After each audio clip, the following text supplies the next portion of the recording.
The engineering field never places its trust in the words approximately or it feels about right. One may assume a process decreases linearly, while the underlying physical law is compounding by a fixed ratio, and the structure itself will make that distinction known. Let us begin with a case study. Underestimating the angle of contact and the failure of linear extrapolation. Consider a junior engineer assigned to verify the anti-slip capacity of a wire rope wound around the anchor pile of a tower crane.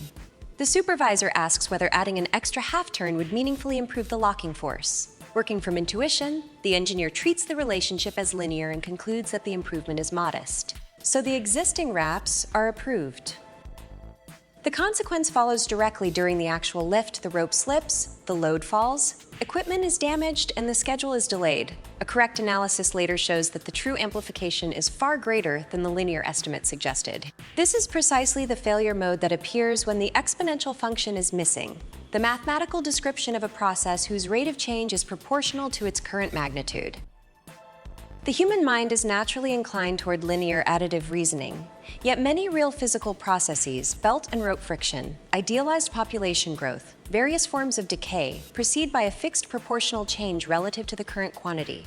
When that condition is present and the exponential model is not used, the engineer is left with a deceptive short-term appearance of gradual behavior and a substantial blind spot in the safety margin. In one statement, the exponential function is the mathematical instrument used to describe a continuous compounding process in which the rate of change is proportional to the current quantity. It models engineering processes in which a fixed ratio is applied at each step rather than a fixed additive value. We can examine this idea through three core engineering questions. First, what is its physical meaning? It describes a quantity whose rate of growth or decay depends on the present magnitude of that same quantity. Within statics, applicability must still be confirmed by verifying that the rate really is proportional to the current value. A decaying process should never be assumed exponential by default.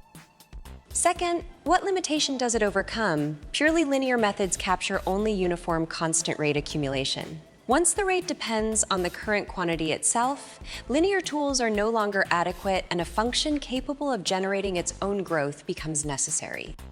Third, what new capability does it provide inside Hibbeler Statics? The most direct application appears in the belt friction chapter.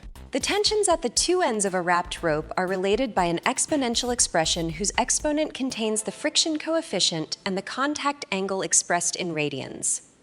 A related case is the catenary cable, whose equilibrium shape is described by the hyperbolic cosine, itself built from exponential terms. A guiding intuition to carry forward. When any dataset describes variation over time or position, the first question to ask is whether the accumulation is additive or multiplicative in character. Now consider the engineer's perspective, the rule of 4. Picture a tensioned and locked bolt, its preload retention ratio plotted against time. The curve is steep at the beginning and becomes progressively flatter, approaching a horizontal asymptote. It never quite reaches. A steep segment corresponds to rapid loss and the period when retensioning is required. A flattening segment corresponds to a quantity approaching stability. On the horizontal axis, we place an engineering parameter such as contact angle, non-dimensional length, or time. On the vertical axis, we place the response quantity such as tension or an amplification factor. The curve necessarily passes through the initial zero-gain state, where a residual quantity remains. The curve approaches that residual level rather than zero. To build numerical intuition, we can compare polynomial growth with exponential growth at successive stations. At a small value, the two responses may coincide, creating a false impression of equivalence as the independent variable increases. The exponential response rapidly pulls ahead and the safety margin compresses almost instantly. A classic illustration makes the same point vivid. A thin sheet of paper, folded repeatedly, reaches a thickness measured in millions of miles, far beyond the distance to the moon. That is the physical intuition behind exponential escalation. Algebraically, the exponential function is defined for a positive base not equal to 1. Its mathematical domain covers all real numbers, yet the engineering domain must be tightly bound to the physical limits of the actual structure. The base greater than 1 produces growth. A base between 0 and 1 produces decay. In statics, the domain is fixed by geometry and service life, never taken as the full real line by default. Among all possible bases, engineers consistently favor the natural base e. Near the origin, the rate of change of the natural exponential is numerically equal to the function's own magnitude. That is why descriptions of self-growing or self-decaying processes rely almost exclusively on this base. When field monitoring data or a statics problem involving flexible bodies exhibits nonlinear compounding behavior, a consistent 6-step modeling and verification procedure applies. Step 1, identify the exponential signature from both mechanism and data. Determine whether incremental change is proportional to the current quantity, and check whether the quantity changes by a fixed ratio over equal intervals. Step 2, select the standard exponential model and distinguish growth from decay. A positive rate constant corresponds to growth, a negative constant corresponds to decay. Where a stable residual remains, a translation constant is added, so the model approaches the correct asymptote. Step 3, establish the physical domain in writing and prevent unbounded extrapolation.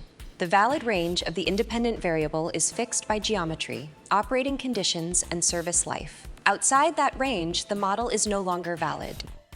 Step 4, calibrate the parameters against measured data or boundary conditions. Substituting the initial condition verifies the starting state. Substituting the upper bound verifies limiting capacity. Step 5, verify the asymptotic behavior and anticipate the long-term trend. The predicted convergence must match engineering expectation, otherwise the model has been chosen incorrectly. Step 6, confirm every precondition before proceeding to calculus-based analysis. Only after identification, modeling, domain determination, calibration, and trend verification should integration or stress derivation begin. With the methodology in place, let us examine the worked examples drawn from Hibbeler. Example 1 is a simplified settlement monitoring model used solely to practice identification of exponential structure and determination of domain. The expression shows the standard exponential form. Settlement does not proceed at a uniform rate. The domain begins at 0 because observation starts only when the settlement plate is installed. As time becomes very large, the settlement approaches a well-defined upper bound. If measured data fail to converge, the model is no longer appropriate and immediate attention is required. Example 2 is the full application of the belt friction formula. In a site lifting operation, a wire rope is wound around a fixed cylindrical anchor pile through a substantial contact angle. The coefficient of friction and the tension at one end are known. We are asked for the maximum tension the other end can sustain without slipping.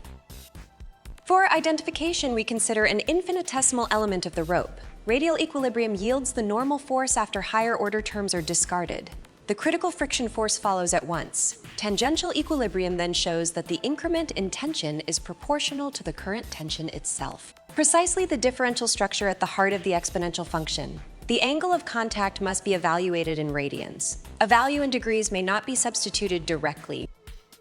Applying the standard operating procedure, Step 1 identifies the engineering feature through infinitesimal element equilibrium and recovers the proportional relationship between tension change and current tension. Step 2 applies the known analytical solution from statics. The tension function takes the natural exponential form. The objective at this stage is recognition of structure, not formal integration. Step 3 substitutes the physical boundary condition, the measured wrap angle expressed in radians, and stays strictly inside the range that exists on site. Step 4 compares the result with a linear approximation. The linear model underestimates the critical locking tension by a substantial margin. Selecting a rope on that basis would leave its rated strength insufficient and reproduce the failure mode of the opening case study. Step 5 verifies the asymptotic behavior. As the angle increases, the tension rises rapidly, consistent with the exponential form. At 0 wrap, the two end tensions are equal, confirming that the initial boundary condition matches physical expectation. Step 6 notes the present learning stage. The central objective is rapid recognition of a differential relation in which the rate of change is proportional to the current quantity. Full integration is reserved for later chapters. Now compare the three families of models. Linear growth applies where the rate of change is a fixed constant independent of the current quantity. It is suitable only for simple systems without self-reinforcing effects. A power function places the independent variable in the base. It models geometric section properties, but cannot describe a process whose rate is governed by its own current magnitude. An exponential function places the independent variable in the exponent. It is the primary language for friction, relaxation, and flexible cable equilibrium. The physical domain must be strictly established and the proportionality condition verified first. A useful rule of thumb. If the independent variable sits in the exponent, on the shoulder, the function is exponential. If it sits in the base, underfoot, the function is a power function. Common errors and their engineering cost. Pitfall 1, confusing the exponential function with the power function. The underlying cause is failure to distinguish whether the variable appears in the base or in the exponent. The engineering consequence is an incorrect model and loss of validity in the calculated anchorage safety factor. Pitfall 2, disregarding physical constraints and extrapolating without limit, extending a fitted model far beyond service life or beyond a wrap configuration that exists on site produces a false margin of safety and conceals latent structural risk. The correct practice is to document the valid physical range in writing before modeling begins. Pitfall 3, applying a pure exponential decay model to a process that possesses a stable residual quantity. Neglecting the residual term severely underestimates long-term capacity and can lead to unnecessary replacement, or, in extreme cases. A structural safety incident, the proper model includes the translation constant that represents the residual level. A further minor pitfall is reversing the growth or decay character of the base. Checking the function at the starting point and at a later point quickly reveals the actual trend and prevents a dangerous misclassification of declining performance as increasing capacity. In synthesis, the exponential function built around the natural constant e is the engineering language of continuous compounding accumulation, a process whose rate of change is proportional to its own magnitude. A guiding mnemonic, the exponent carries the variable, not the base. The process compounds by ratio, not by sum. Establish the domain boundary first and follow the asymptotic trend through to its conclusion. Connecting back to statics, the exponential function is not merely a blackboard exercise. It is the underlying logic of flexible body equilibrium and the catenary cable. When the belt friction relation appears in Hibbeler, it should be recognized at once as the natural projection. On to force equilibrium of the principle that the rate of change is proportional to the current quantity. Today's tools may be summarized as follows. First, the capacity to identify a process as additive or multiplicative and to avoid the critical error of linear extrapolation.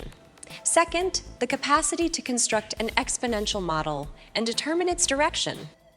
Third, an awareness of domain boundaries appropriate to the physical scenario together with geometric intuition for the natural base. Fourth, the engineering standard operating procedure itself, graphical asymptote analysis, determination of the engineering domain, and application of the belt friction calculation. That concludes Lecture 4. Thank you for following along.